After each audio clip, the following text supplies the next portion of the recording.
Hi, I'm Dr. Lisa Thompson of drlisamthompson.com, and in today's video we're going to be continuing our discussion on the top 10 follow-up mistakes. Today we're going to be focusing on mistakes 6 through 10. Let's do a brief recap of mistakes 1 through 5.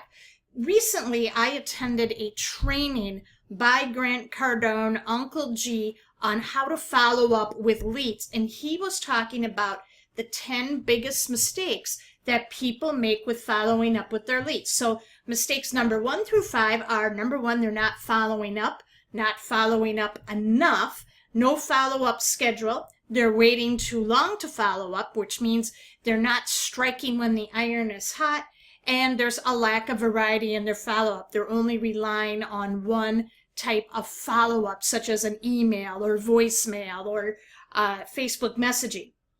So what we're going to talk about today are mistakes 6 through 10. If you haven't watched the previous video, go ahead and watch that. You can find that on my YouTube channel.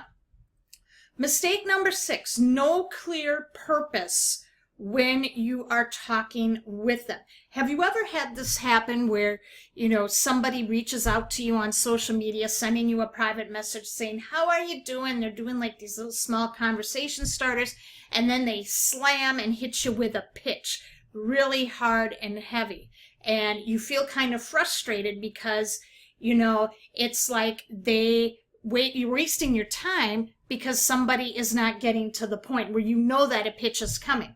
What you want to do with your leads is you want to be upfront and open as you can. So when you're following up with them, what Grant says is say, "Hey, the reason for my call is," or "the reason I'm reaching out to you right now is."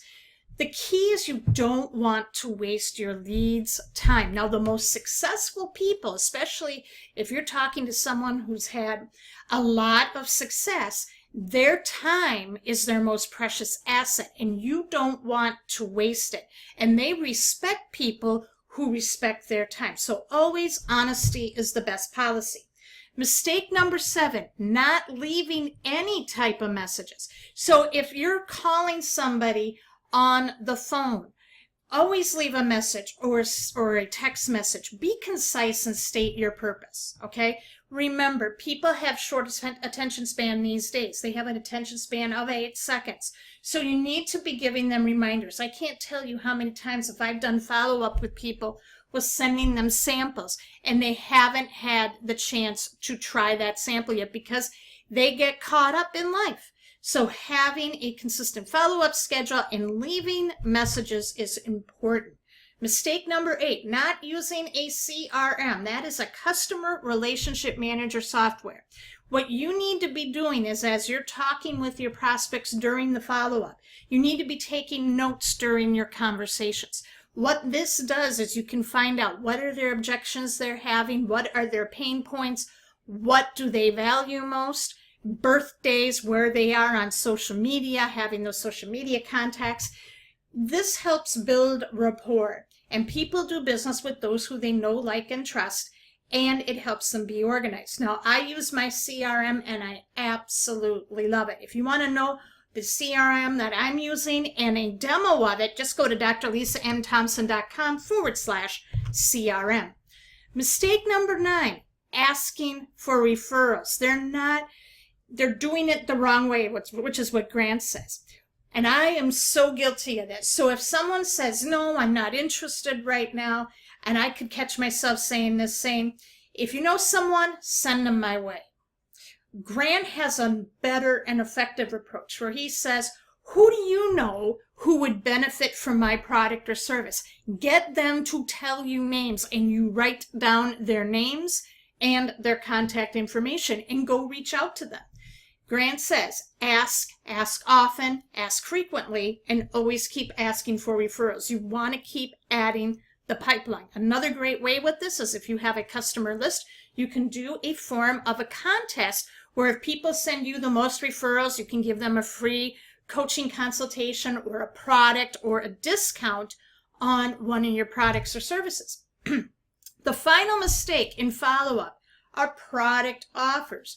You get someone to buy from you, but then you don't follow up to give them other products or services that will benefit your new customers. You see, people will often make a second purchase to reinforce their first one.